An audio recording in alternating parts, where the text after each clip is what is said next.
Welcome back, YouTube. Thanks for coming and checking out another Fat Guy Builds. Today, fuel filter, 1999 Subaru Legacy Outback. Pretty easy. I'm going to show you step by step, save you the money of paying somebody at Midas or Brakes Plus or whoever else is going to try to scam you out of a bunch of money for this. Filter was like $7 and it should be free to do. So let's do this step by step. So this is a Rock Auto one, lube finder. The part number is G6353. Remember, if you're just going to go to AutoZone, whatever, they can cross-reference this number. Here's the new fuel filter. Here is the old one. So right by your washer, here's your battery. There's a driver door. So you're on the driver's side. Right here, next to the strut. Can't miss it. Right here's the fuel filter. So we're going to get this hose out of the way a little bit. It's just sort of like in these little plastic clips, no big deal. Just sort of pull it out of the way a little bit.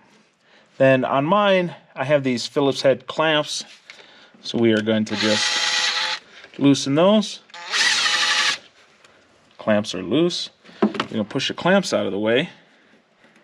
So you're gonna grab a pair of pliers, grab the hose, because it's probably stuck on there.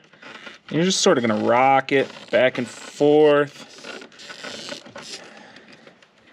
until it comes loose. Don't squeeze too hard, you don't want to rip the hose. But yeah, on these, you're just going to keep going and get it off of this filter.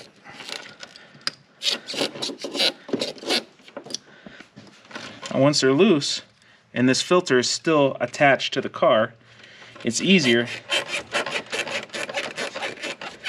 Grab the hose and yank it off like that. Once you have these hoses off, there's just like a finger style clip here.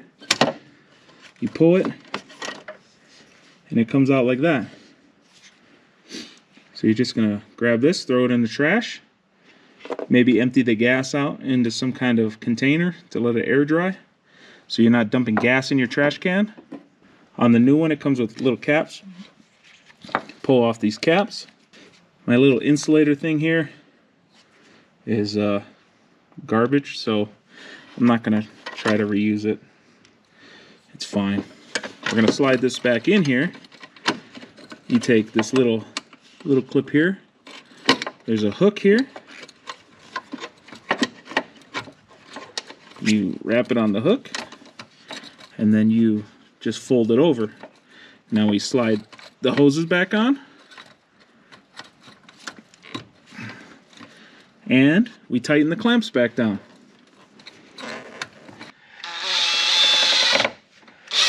Just use your Phillips, tighten down the hose, and then tighten down the second one, and you're all done.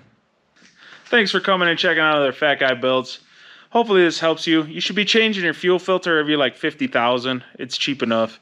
And then that way, you always have the correct fuel flow, and you're not going to get junk into your injectors. So don't push it. I mean, I think it was $7 or $10 or something like that. So check it out on Rock Auto. And then till next time, wrench on.